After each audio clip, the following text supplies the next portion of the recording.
안녕하세요. 평생을 교단에 서서 아이들을 가르치다 교장으로 퇴직한 올해 62의 여자입니다.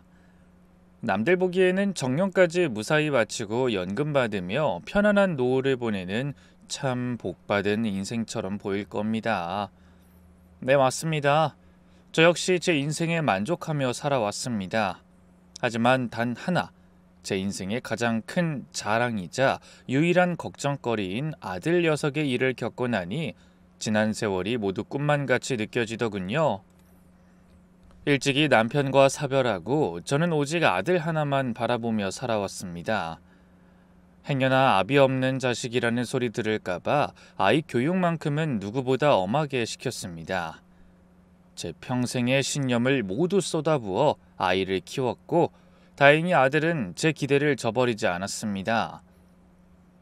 번듯한 대학을 나와 지금은 누구나 이름만 대면 아는 큰 서점에서 성실하게 일하고 있으니 이만하면 어미로서의 제 역할은 다 했다고 생각했습니다. 제 아들은 어디 내놔도 흠잡을 데 없는 제 인생 최고의 자부심이었습니다. 그런 아들이 30을 훌쩍 넘겨 결혼하겠다며 한 여자를 제 앞에 데리고 왔을 때 제 오랜 평화가 흔들리기 시작했습니다.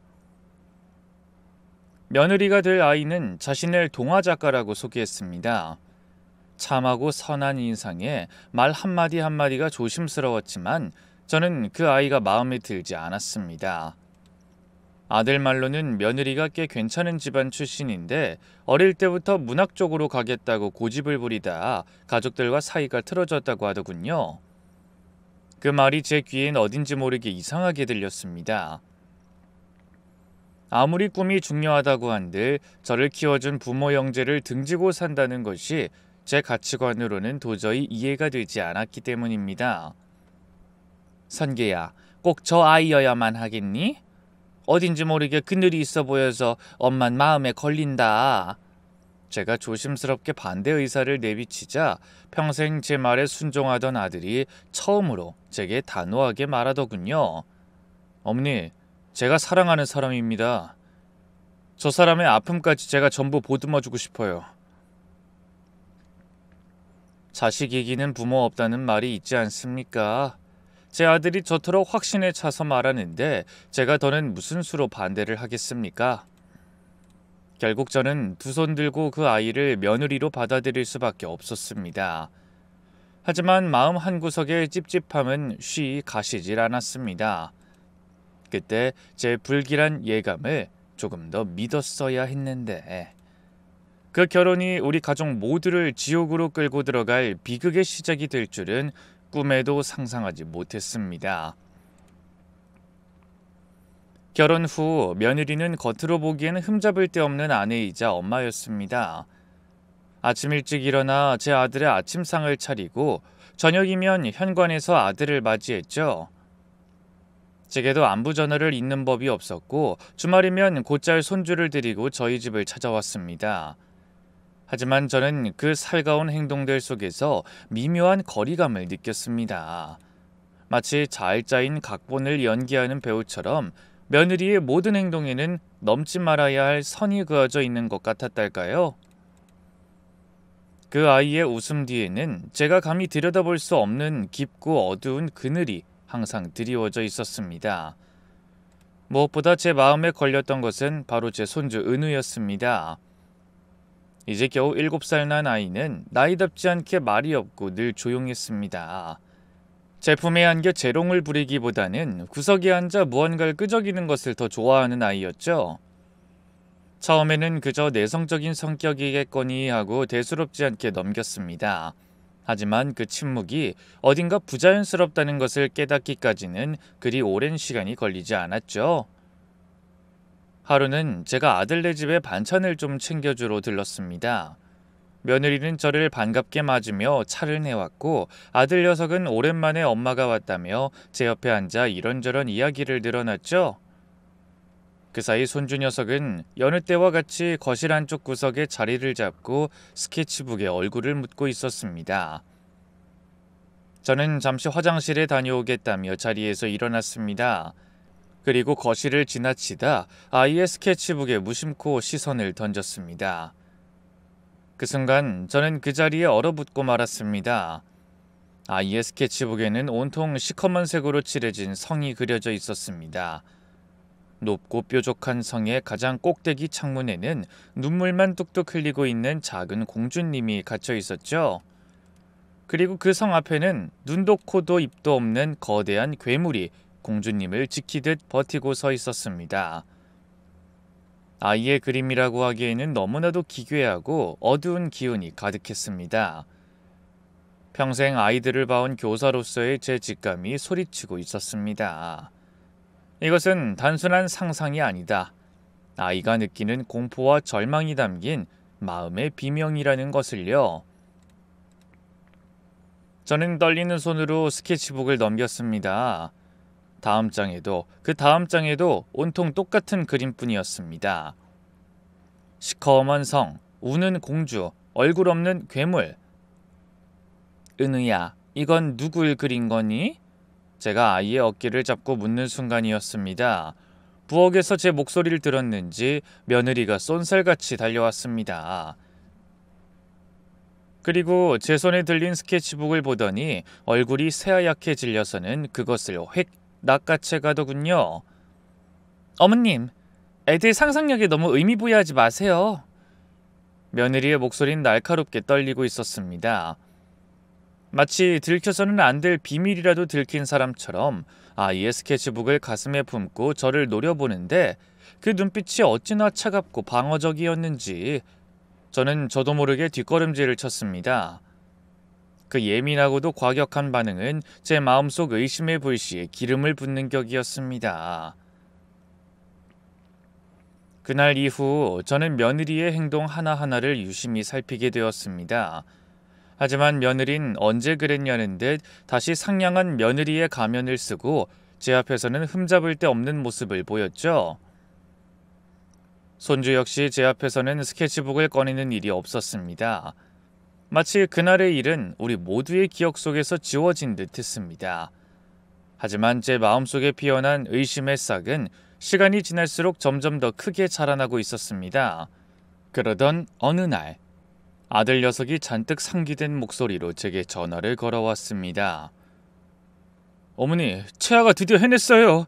우리나라에서 제일 큰 아동 문학상을 받게 됐다고요. 수화기 너머로 들려오는 아들의 목소리는 기쁨으로 터질 것 같았습니다. 제 아들은 아내의 성공이 마치 자기 일인 것처럼 자랑스러워하며 시상식에 꼭 함께 가야 한다고 성화를 부렸습니다. 솔직히 전 내키지 않았습니다. 며느리를 축하해주고 싶은 마음보다는 그 아이의 비밀을 파헤치고 싶은 마음이 더 컸기 때문이죠.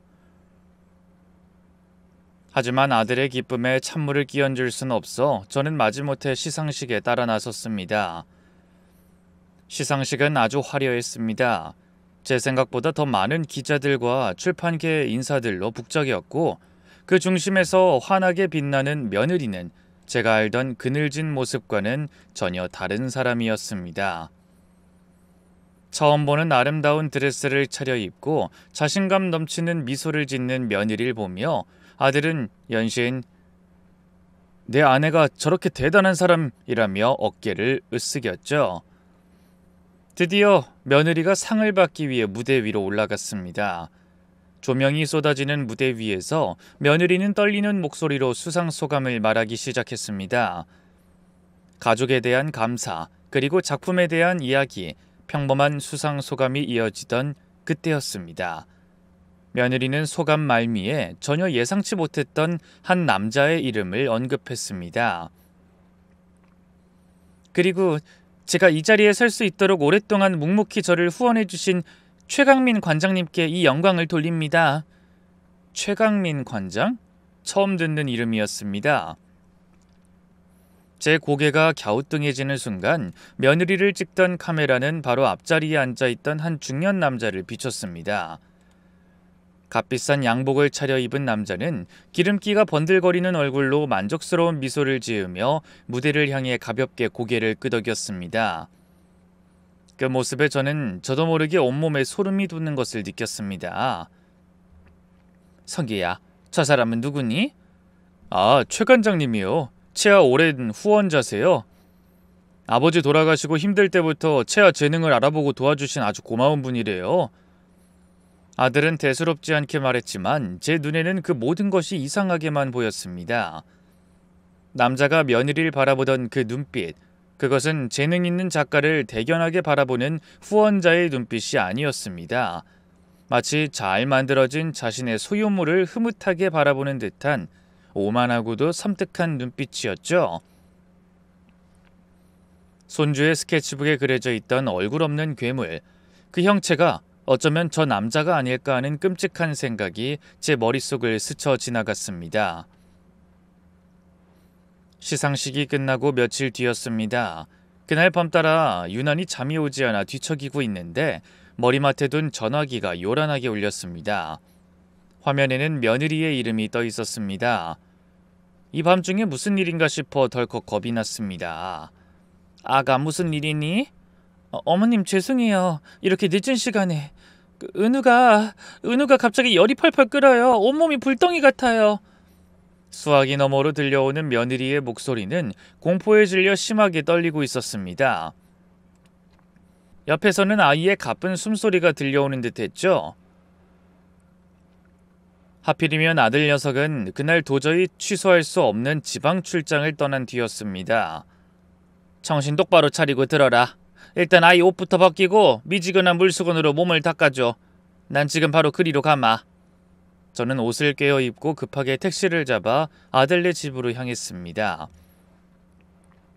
집에 도착하니 며느리는 넋이 나간 얼굴로 아이 곁을 지키고 있었고 손주는 식은땀을 뻘뻘 흘리며 끙끙 앓고 있었습니다. 저는 곧장 아이를 눕히고 밤새도록 물수건으로 몸을 닦아주며 열을 내렸습니다. 다행히 새벽녘이 되자 아이의 열은 거짓말처럼 내렸고 곤히 잠이 들었습니다. 며느린 제게 연신 고맙다며 죄송하다며 고개를 숙였습니다. 저는 지친 며느리를 겨우 달래 방으로 들여보내고 거실 소파에 잠시 몸을 기댔습니다. 깜빡 잠이 들었을까요? 거실 저편 베란다에서 들려오는 희미한 소리에 저도 모르게 눈을 떴습니다. 며느리였습니다.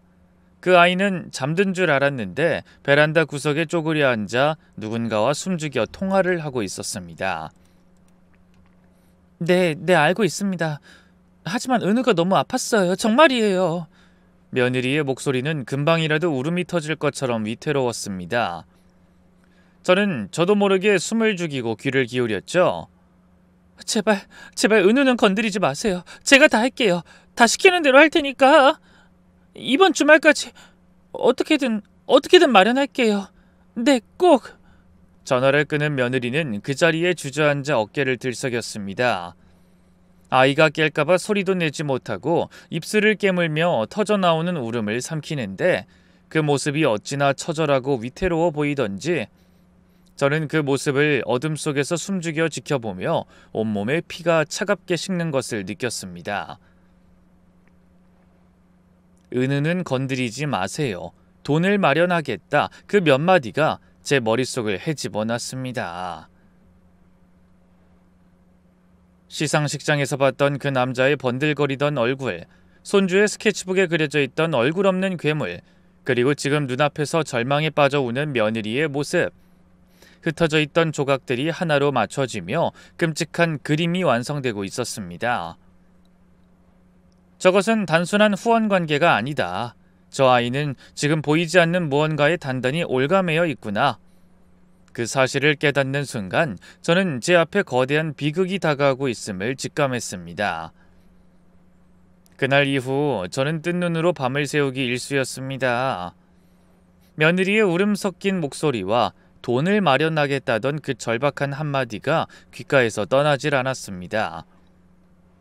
아들에게 넌지시 물어봐도 아들 녀석은 제아가 요즘 새 작품 때문에 스트레스가 많은가 봐요. 너무 신경 쓰지 마세요, 어머니. 하며 대수롭지 않게 넘길 뿐이었습니다. 제 아들은 아무것도 모르고 있었습니다. 자신의 아내가 그리고 자신의 가정이 보이지 않는 거대한 소나기에 붙잡혀 지옥으로 끌려 들어가고 있다는 사실을 말입니다. 이대로 가만히 앉아 있을 수만은 없었습니다. 며칠을 끙끙 앓다가 저는 결국 참지 못하고 다시 아들네 동네로 향했습니다. 무슨 뾰족한 수가 있는 것도 아니었습니다. 그저 내 손주, 내 며느리가 무사한지 두 눈으로 확인이라도 해야 마음이 놓일 것 같았습니다. 초여름의 햇살이 따갑게 내리쬐는 오후였습니다. 저는 아들네 아파트 단지 놀이터가 잘 보이는 벤치에 앉아 하염없이 아이들이 뛰노는 모습을 바라봤습니다. 혹시나 하는 마음에 심장이 쿵쾅거렸습니다. 시간이 얼마나 흘렀을까요? 저 멀리서 익숙한 뒷모습이 눈에 들어왔습니다. 제 손주 은우였습니다. 아이는 놀이터 구석 벤치에 홀로 앉아 땅바닥에 무언가를 그리고 있었습니다. 그 모습을 보니 저도 모르게 가슴이 아려왔습니다. 다른 아이들처럼 어울려 뛰놀지도 못하고 저렇게 혼자 그늘에 갇혀 있는 아이. 저는 반가운 마음에 자리에서 일어나 아이에게 다가가려 했습니다. 은우야, 아이를 불렀을 때였습니다. 아이의 뒤로 며느리와 한 남자가 함께 나타났습니다. 시상식장에서 봤던 바로 그 남자, 최강민이었습니다. 며느리는 제 존재를 이미 알고 있었다는 듯 저를 똑바로 쳐다보며 그 자리에 멈춰섰습니다. 그리고는 보란듯이 아이의 어깨를 감싸 안고는 몸을 낮춰 아이와 눈을 맞췄습니다. 그 모습이 어찌나 부자연스럽고 위태로워 보이던지 저는 차마 다가가지 못하고 그 자리에 굳어버렸습니다. 며느리는 아이의 머리를 부드럽게 쓰다듬으며 제 평생 잊을 수 없는 잔인한 말을 너무나도 또렷한 목소리로 내뱉었습니다. 은우야, 인사드려야지. 관장 아저씨가 이제 은우의 새아빠가 되어주실 거야. 새아빠. 그 세 글자가 제 귀에 박히는 순간 세상의 모든 소리가 멎는 것 같았습니다. 햇살은 여전히 따가웠고 아이들의 웃음소리는 귓가에 맴도는데 오직 저 혼자만 시간이 멈춘 세상에 갇혀버린 기분이었습니다. 며느린 저를 향해 희미하게 웃고 있었습니다. 하지만 그 웃음은 제가 아는 며느리의 웃음이 아니었습니다. 그것은 모든 것을 포기한 사람의 절망적인 미소이자 제게 보내는 구조 신호와도 같았습니다. 그 남자 최강민은 역시 제 존재를 이미 알고 있었다는 듯 천천히 제게로 고개를 돌렸습니다. 놀이터의 시끄러운 소음 속에서 그 남자의 시선만이 얼음장처럼 차갑게 날아와 제 심장에 박혔습니다. 저는 그 자리에 못 박힌 듯 한 발짝도 움직일 수가 없었습니다.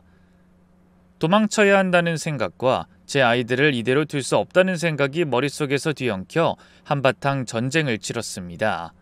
하지만 그 남자는 조금도 당황하는 기색이 없었습니다. 오히려 이 모든 상황이 아주 재미있다는 듯 입가에 비릿한 미소를 걸고는 제게로 천천히 걸어왔습니다. 한 걸음 한 걸음 다가올 때마다 저는 숨이 턱 막히는 것 같았습니다. 제 앞에 멈춰선 남자는 위아래로 저를 훑어보더니 입을 열었습니다.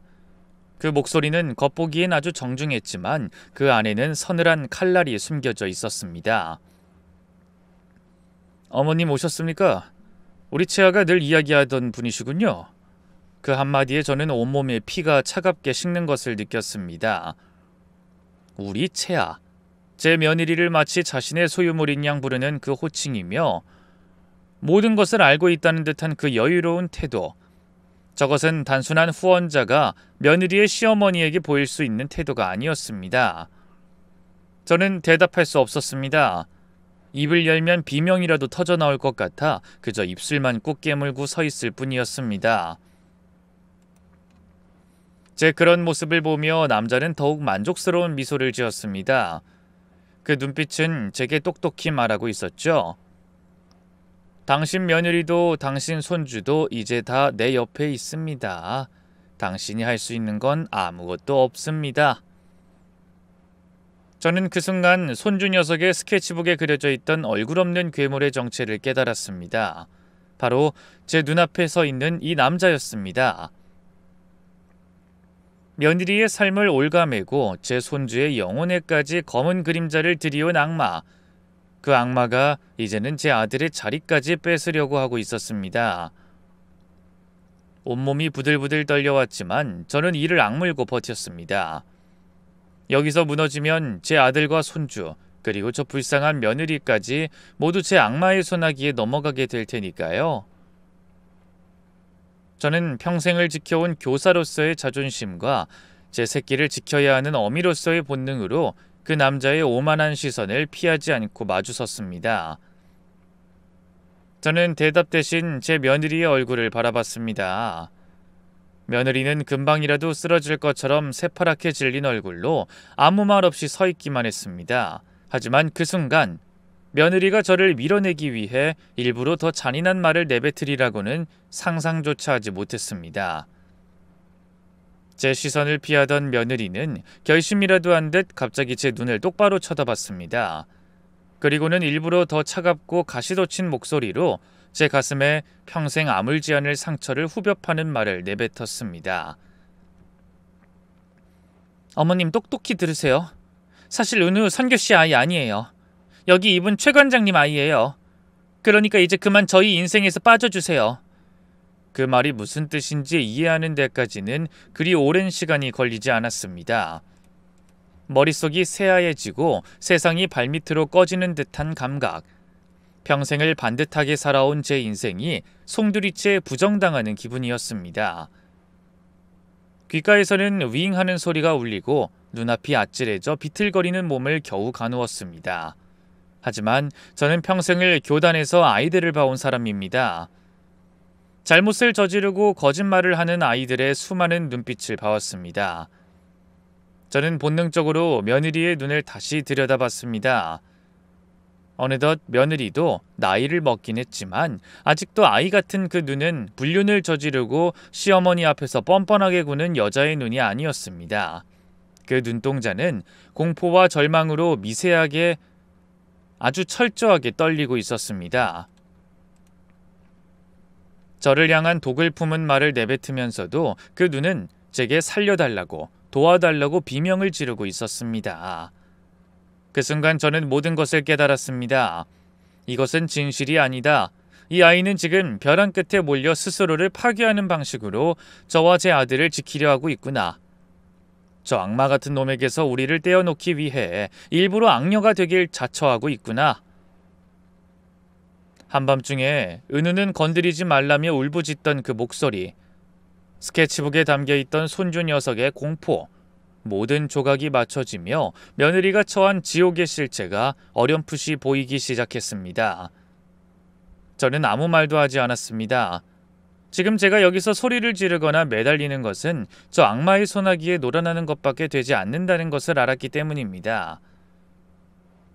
저는 그저 말없이 며느리의 얼굴과 그 뒤에서 모든 것을 즐기고 있는 최강민, 그 남자의 얼굴, 그리고 아무것도 모른 채 겁에 질려 있는 제 손주의 얼굴을 번갈아 볼 뿐이었습니다. 그리고 조용히 아무 말 없이 뒤돌아섰습니다. 지금은 물러나야 할 때였습니다. 하지만 이것은 패배가 아니었습니다. 제 새끼들을 구하기 위한 전쟁의 시작이었죠. 어떻게 아들 집으로 들어왔는지 기억나지 않습니다. 머릿속이 온통 뒤죽박죽이 되어 현관문을 열고 들어서는 순간 다리에 힘이 풀려 그 자리에 주저앉고 말았습니다. 며느리의 차가운 목소리, 그 남자의 그 비릿한 미소, 그리고 공포에 질려 있던 손주의 얼굴이 번갈아 떠오르며 제 속을 헤집어 놨습니다. 얼마나 지났을까? 도어락 누르는 소리와 함께 아들이 퇴근하고 집으로 들어왔습니다.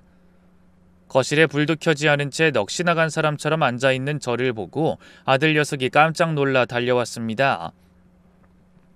어머니, 왜 이러고 계세요? 무슨 일 있으세요? 저는 차마 제 아들의 얼굴을 볼 수가 없었습니다.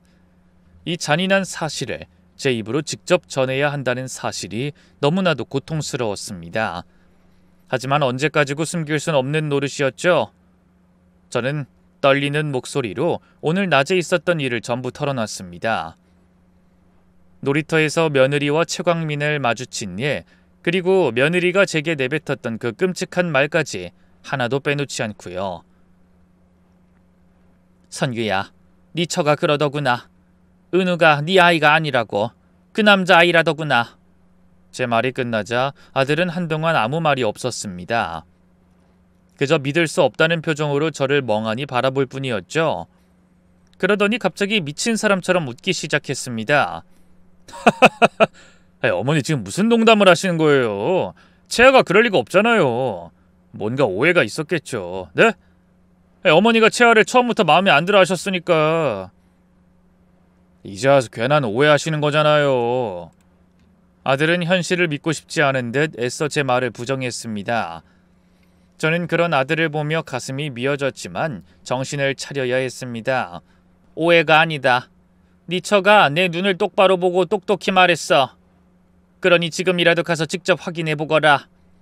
제 단호한 말에 아들의 얼굴이 하얗게 질렸습니다.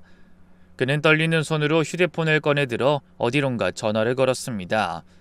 며느리에게 거는 전화인 듯했죠. 아들은 스피커폰으로 설정을 바꿨고 이내 수화기 너머로 며느리의 차가운 목소리가 들려왔습니다. 여보세요? 당신 지금 어디야? 어머니한테 대체 무슨 말을 한 거야? 사실대로 말해. 은우 내 아들 맞잖아. 그렇지? 아들은 거의 울부짖듯 소리쳤습니다. 하지만 수화기 너머로 들려온 대답은 아들의 마지막 희망마저 산산조각 내버렸습니다. 그래, 어머님이 말하신 그대로야. 미안해. 당신을 속여서. 우리 이혼하자. 난 이제 최 관장님이랑 살 거야. 그 말의 끝으로 전화는 매정하게 끊겼습니다. 아들은 한동안 끊어진 전화기만 붙들고 망연자실하게 서 있었습니다. 사랑하는 아내에게 배신당했다는 충격과 혼란 속에서 아들의 눈빛이 흔들리기 시작했습니다. 그러더니 그 분노와 원망의 화살이 전혀 예상치 못한 방향으로 제게 날아와 박혔습니다. 어머니 때문이에요. 어머니가 처음부터 채아를 마음에 안 들어 했으니까 채아가 가슴속에 쌓아놓고만 있다가 스트레스 받아서 결국 이런 선택을 한 거 아니에요? 제발 저희 좀 그냥 내버려 두세요. 아들은 이성을 잃고 제게 악을 쓰며 소리쳤습니다. 아내의 배신이라는 끔찍한 현실을 감당할 수 없게 되자 그 모든 원인을 저에게로 돌려버린 것입니다. 제가 처음부터 며느리를 반대했기 때문에, 제가 며느리를 못마땅하게 여겼기 때문에, 그래서 아내가 지쳐서 떠나버렸다는 말도 안 되는 논리를 펼치기 시작했습니다. 저는 기가 막혀 아무 말도 할 수가 없었습니다. 제 아들이, 제 목숨보다 소중한 아들이 지금 저를 원망하며 울부짖고 있었습니다. 그 순간 저는 깨달았습니다. 이제 이 지옥 같은 싸움터에 저 혼자만 덩그러니 남겨졌다는 것을요. 제 평생을 바쳐 키운 아들이었습니다. 제 목숨보다 소중한 아들이 제 가슴에 칼을 꽂는 말을 내뱉고는 그대로 집을 나가버렸습니다. 어떻게 제 집으로 다시 돌아왔는지 기억도 나지 않습니다. 저는 그대로 며칠을 알아두었습니다. 밥도 넘어가지 않고 잠도 오지 않았습니다. 억장이 무너진다는 것이 어떤 심정인지 전 그때 처음 알았습니다. 서러움과 배신감에 이 모든 것을 그만두고 싶다는 생각도 들었습니다. 하지만 그럴수록 제 눈앞에는 공포에 질려있던 손주의 얼굴과 스스로 악녀가 되길 자처하며 절 밀어내던 며느리의 절망적인 눈빛이 아른거렸습니다. 아니, 이대로 무너질 순 없다. 내 아들은 지금 잠시 이성을 잃었을 뿐이다. 저 어리석은 것들을, 저 불쌍한 것들을 이대로 지옥에 내버려둘 순 없다. 정신을 차려야 한다. 내가, 이 늙은 어미가 정신을 차려야 내 새끼들을 구할 수 있다. 저는 자리에서 벌떡 일어났습니다. 더 이상 눈물만 흘리며 앉아있을 시간이 없었죠. 아들이 등을 돌린 이상 이제 이 싸움은 온전히 저 혼자만의 몫이었습니다. 제게는 증거가 필요했습니다. 며느리의 말이 거짓이라는, 저 최강민이라는 남자가 악마라는 것을 증명할 명백한 증거 말입니다. 어디서부터 시작해야 할까? 며느리의 과거, 그 아이가 그토록 숨기려 했던 과거를 파헤쳐야 했습니다. 저는 며느리의 고향 동네 이름을 기억해냈습니다. 간단하게 갈아입을 옷 몇 가지만 챙겨 조용히 집을 나섰습니다. 그리고 고속버스에 몸을 실었습니다. 몇 시간을 달려 도착한 며느리의 고향은 제가 생각했던 것과는 전혀 다른 모습이었습니다. 동화작가라는 직업과는 어울리지 않게 쇠락한 공장지대가 넓게 펼쳐진 회색빛의 쓸쓸한 도시였습니다. 저는 주소 하나만 들고 낯선 도시를 헤매기 시작했죠. 평생을 교단에서 학생들만 상대하며 살아온 제게는 너무나도 낯설고 두려운 일이었지만 어미는 강하다고 하지 않습니까? 제 아들과 손주를 생각하며 저는 이를 악물고 발걸음을 옮겼습니다. 수소문 끝에 저는 며느리가 어릴 적 살았다는 동네에 도착했습니다. 그곳에서 오래전 문을 닫아 폐허처럼 변해버린 며느리 아버지의 공장터를 찾을 수 있었습니다. 공장 근처의 허름한 식당으로 들어가 주인으로 보이는 나이 지긋한 아주머니에게 조심스럽게 말을 걸었습니다. 저기 혹시 이 동네에 살던 윤 사장님 댁은 아십니까? 따님이 작가라던데. 제 말에 아주머니는 저를 위아래로 훑어보더니 한숨을 푹 내셨습니다. 아이고 그 집 얘긴 꺼내서 못혀. 참 비극이었지. 그 한마디에 저는 직감했습니다. 제가 제대로 찾아왔다는 것을요. 저는 아주머니 앞에 자리를 잡고 앉아 그 비극의 전말을 듣기 시작했습니다. 제가 상상했던 것보다 훨씬 더 끔찍하고 잔인한 이야기의 서막이었습니다. 식당 아주머니는 제 앞에 따뜻한 보리차를 한 잔 내려놓으며 깊은 한숨과 함께 묻혔던 기억을 꺼내놓기 시작했습니다. 그 이야기는 제가 어렴풋이 짐작했던 것보다 훨씬 더 잔인하고 참혹했습니다. 그 집 원래는 이 동네에서 꽤 알아주는 공장이었어. 윤 사장 사람 좋고 성실하기로 소문이 자자했지. 근데 사업이라는 게 어디 사람 좋다고 다 되나? 한순간에 기울기 시작하더니 걷잡을 수 없게 된 거야. 여기저기 돈을 빌려 막아보려 했지만 빚은 눈덩이처럼 불어만 갔지. 아주머니는 잠시 말을 끊고 낡은 식당 창밖에 휑한 공장지대를 바라봤습니다. 그 눈빛에는 지난 세월에 대한 회한과 안타까움이 가득했습니다. 결국 손을 대선 안 될 돈에 손을 댄 게 화근이었어. 아주 악독하기로 소문난 사채업자한테 돈을 빌린 거야. 그 놈이 바로 지금 며느리의 후원자라는 그 최강민이라는 놈이었지. 저는 마른 침을 꿀꺽 삼켰습니다. 심장이 발밑으로 쿵 하고 떨어지는 것 같았습니다. 그 놈은 사람 피를 빨아먹고 사는 거머리 같은 놈이었어. 하루가 멀다 하고 공장에 찾아와 깽판을 치고 윤 사장 멱살을 잡고 흔들기 일쑤였지. 온 동네 사람들이 다 봤어. 결국 윤 사장은 그 압박 견디지 못하고 공장 사무실에서 스스로 목숨을 끊고 말았지. 에휴, 그때 채야 그 불쌍한 것이 고등학생밖에 안 됐을 때인데. 아주머니는 마치 자신의 일인 것처럼 눈시울을 붉혔습니다. 저 역시 가슴이 먹먹해져 왔습니다. 더 기가 막힌 건 그 다음이었어. 그 악마 같은 최강민이라는 놈이 빚을 빌미로 윤 사장네 공장이며 집이며 남은 재산을 전부 다 헐값에 집어삼켰지. 그리곤 고아가 된 채아의 후견인을 자처하고 나선 거야. 겉으로는 갈 곳 없는 아이를 걷어주는 의로운 사람 행세했지만 동네 사람들은 다 알았지. 저놈이 저 어린 것을 지 놀이개로 삼으려는 속셈이라는 걸. 저는 더 이상 참지 못하고 물었습니다. 그럼 그 뒤로 제 며느리는 채아는 어떻게 됐나요? 그걸 어떻게 다 알겠어. 최강민이가 채아를 데리고 이 동네 떠나버렸는데. 다만 아주머니는 무언가 생각난 듯 제 손을 덥석 잡았습니다. 그때 채아 엄마랑 유독 친하게 지내던 동생이 하나 있었는데 채아 엄마가 죽고 나서도 채아를 친조카처럼 살뜰히 챙겼어. 아마 채아가 시집가고 나서도 그 지옥 같은 놈 때문에 힘들어할 때마다 그 동생한테만은 가끔 연락해서 하소연하는 것 같던데. 그 동생이라면 지금 채아가 어떻게 사는지 알지도 몰라. 아주머니의 마지막 말은 칠흑 같은 어둠 속에서 발견한 한 줄기 빛과도 같았습니다. 저는 그 이모 같은 존재를 반드시 찾아야만 했습니다.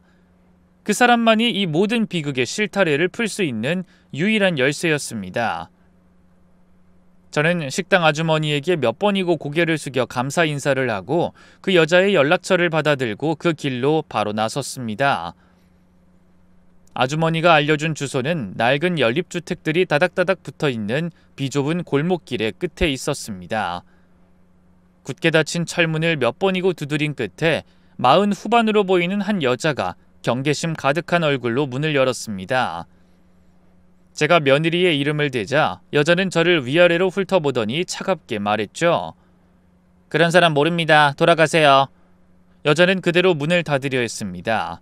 저는 다급한 마음에 닫히는 문틈으로 손을 집어넣으며 외쳤습니다. 제가 채아 시어머니입니다. 제발 이야기 좀 들어주세요.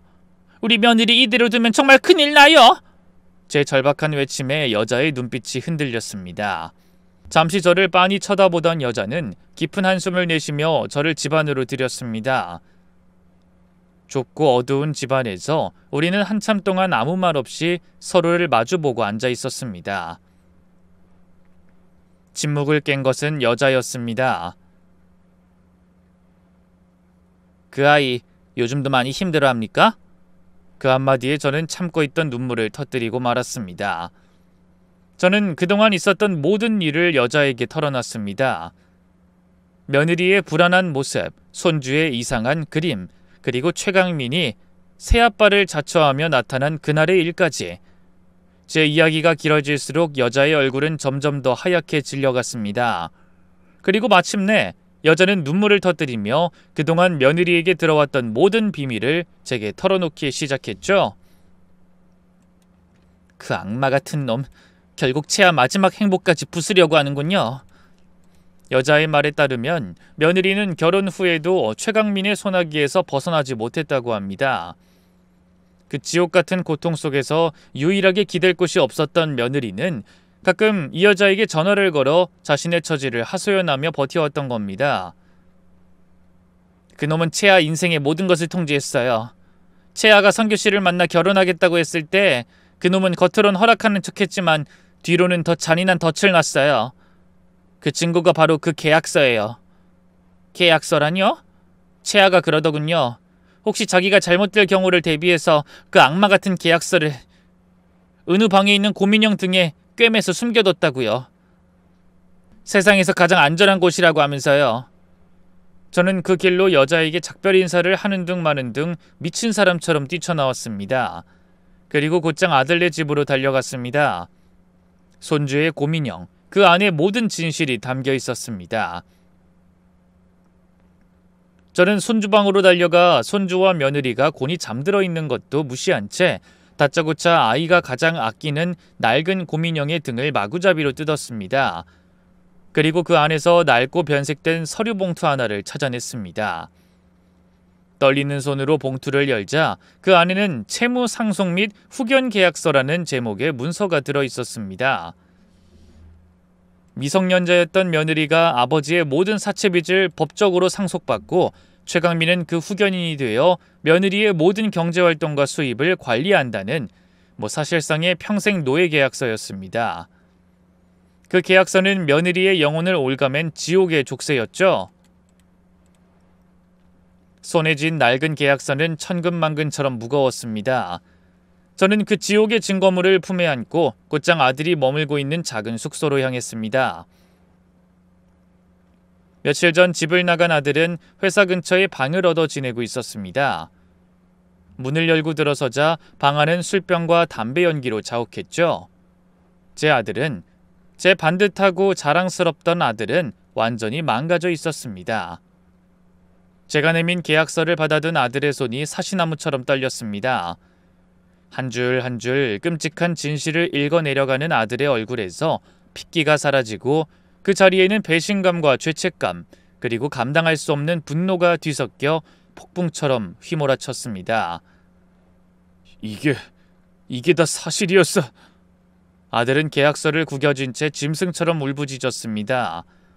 그 길로 아들은 저를 앞세워 집으로 향했습니다. 문을 열고 들어서자 며느린 거실 소파에 멍하니 앉아 있었습니다. 다행히 손주 녀석은 제 방에서 아직 자고 있는지 보이지 않았습니다. 아들은 다짜고짜 며느리의 어깨를 붙잡고 흔들며 소리쳤습니다. 왜 말하지 않았어? 왜 나 혼자 바보 등신으로 만들었어?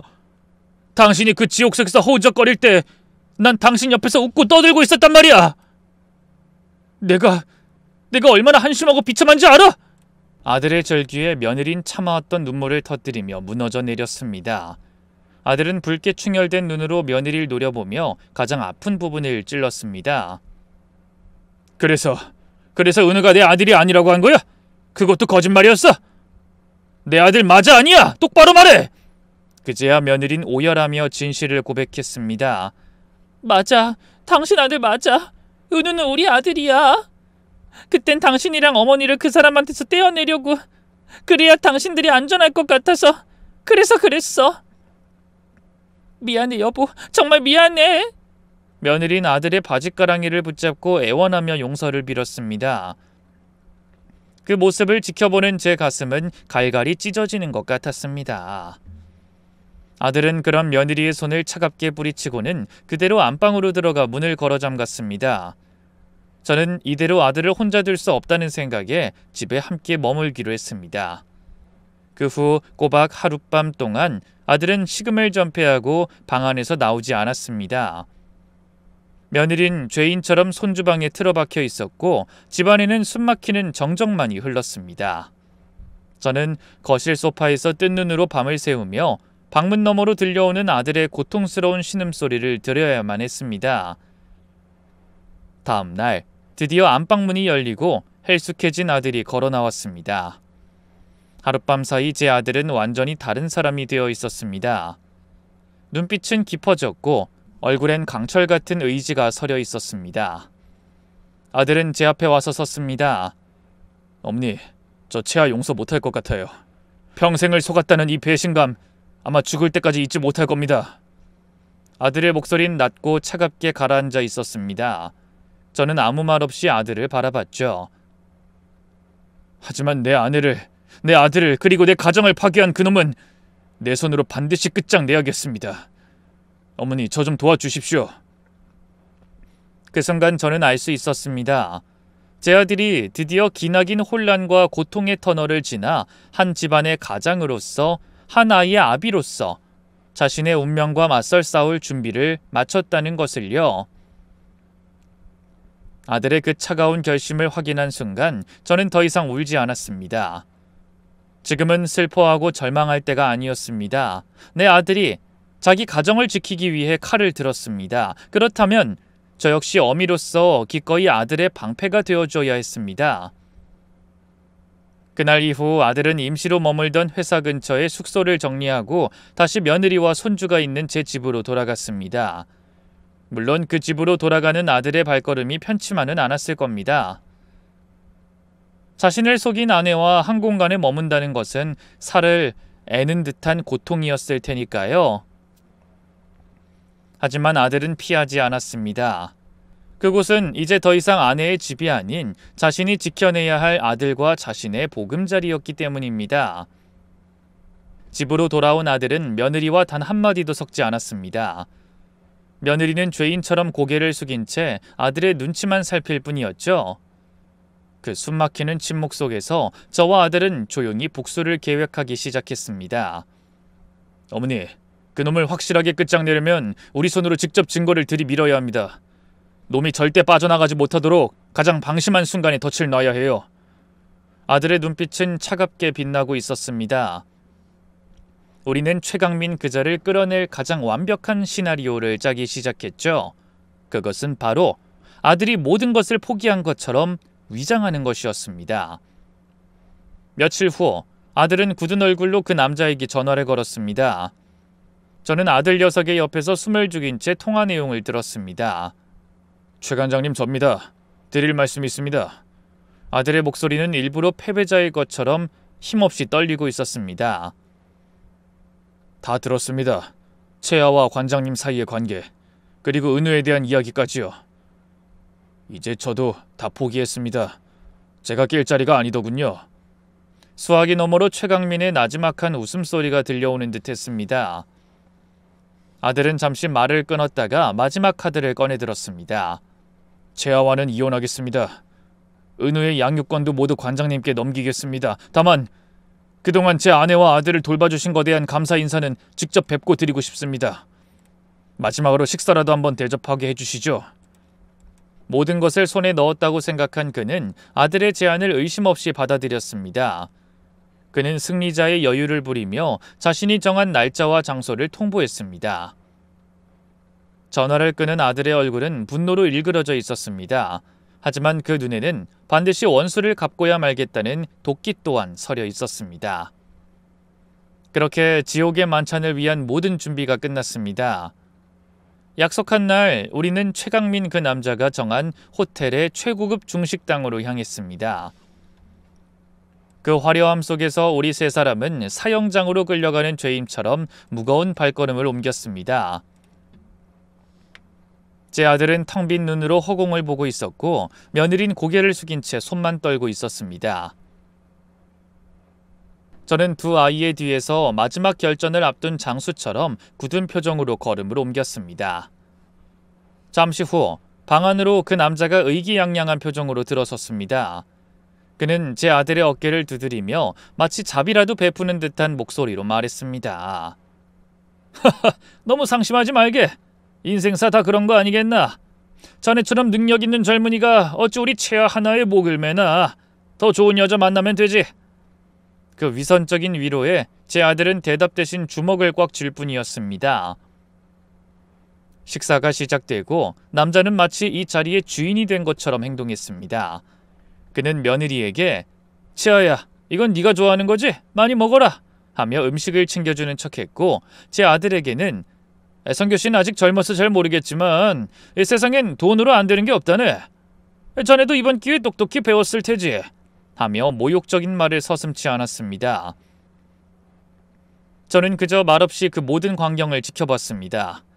제 아들이, 제 며느리가 저 악마의 손에 놀아나는 모습을 눈에 하나하나 새기며 칼을 갈았죠. 메인 요리가 나오고 술이 몇 잔 오가자 그는 완전히 방심한 듯 보였습니다. 바로 그때였습니다. 제 아들이 자리에서 일어나 그에게 술을 한 잔 따라줬습니다. 관장님, 그동안 감사했습니다. 이 술은 제가 관장님께 드리는 마지막 술입니다.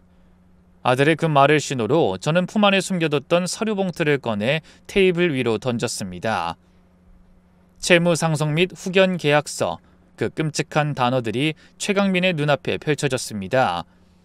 이게 왜 여기에? 최강민의 얼굴이 처음으로 당황으로 물들었습니다. 저는 그를 차갑게 쏘아보며 말했습니다. 니놈이 내 며느리한테 무슨 짓을 했는지 다 알고 있어. 니놈이 저지른 불법 사채, 협박, 그리고 성폭력에 대한 증거도 모두 가지고 있지.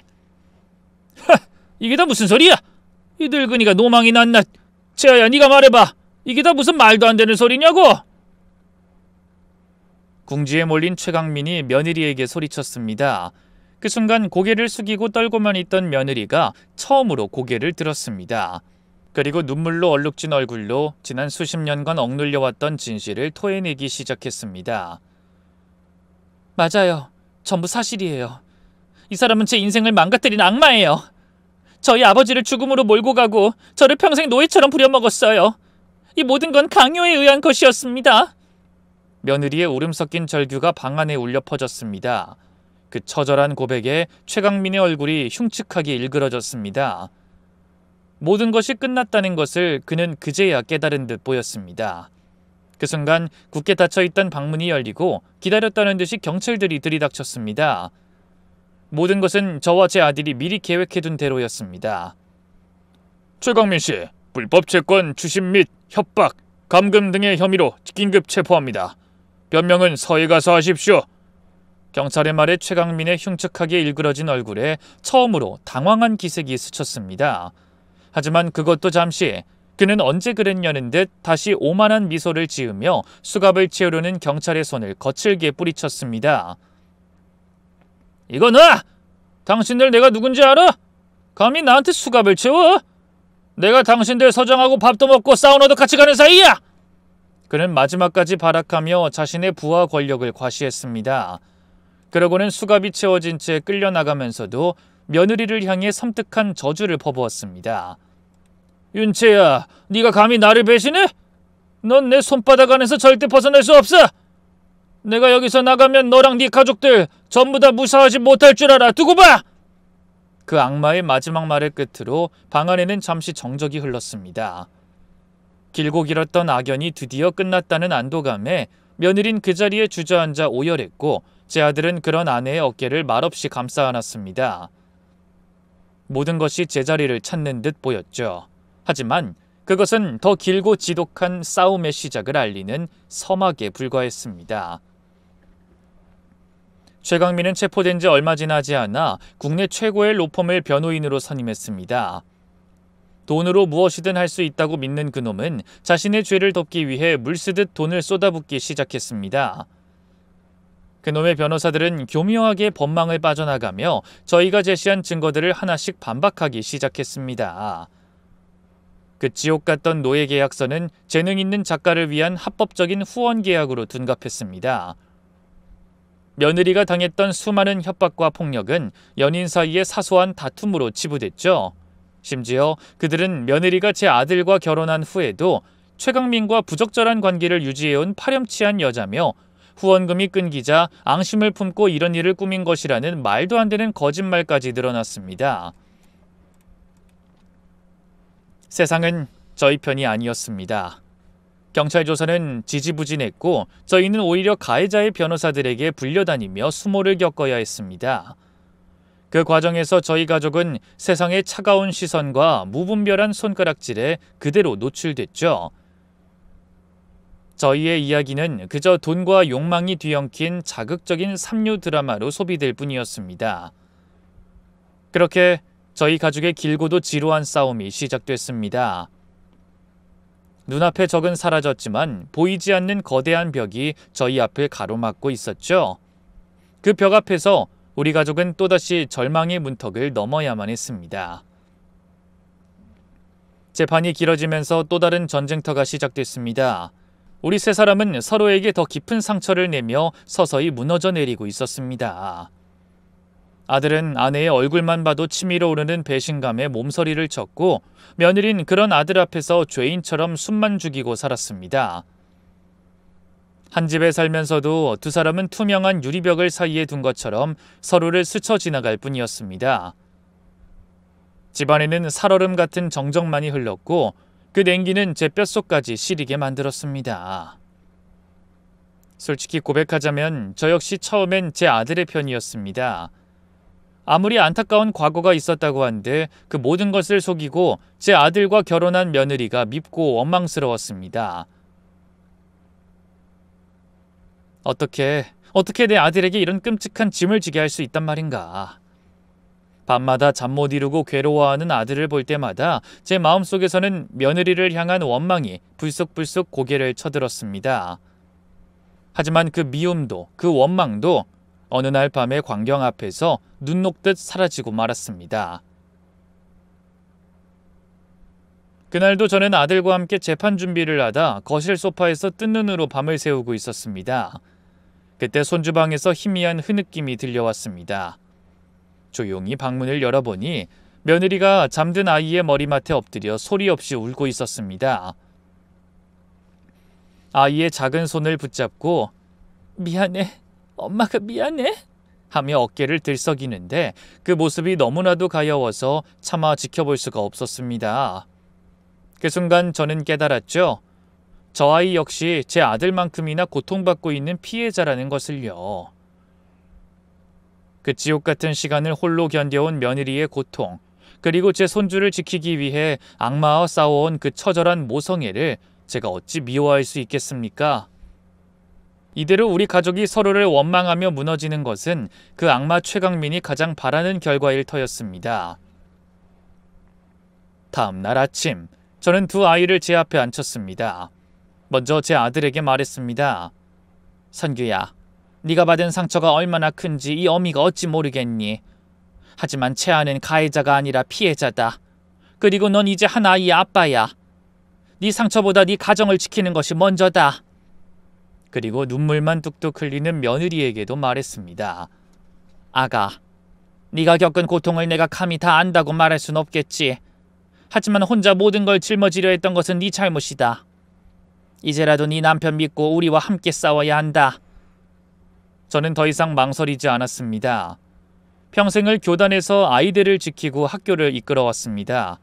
그 세월 동안 쌓아온 제 모든 것을 이제는 제 가족을 위해 쓸 때였습니다. 저는 교직 생활 동안 알고 지냈던 모든 인맥을 총동원해 돈만 밝히는 변호사가 아닌 정의감 넘치는 실력 있는 변호사를 수소문하기 시작했습니다. 그리고 재판에 유리한 증거들을 모으기 위해 백방으로 뛰어다녔습니다.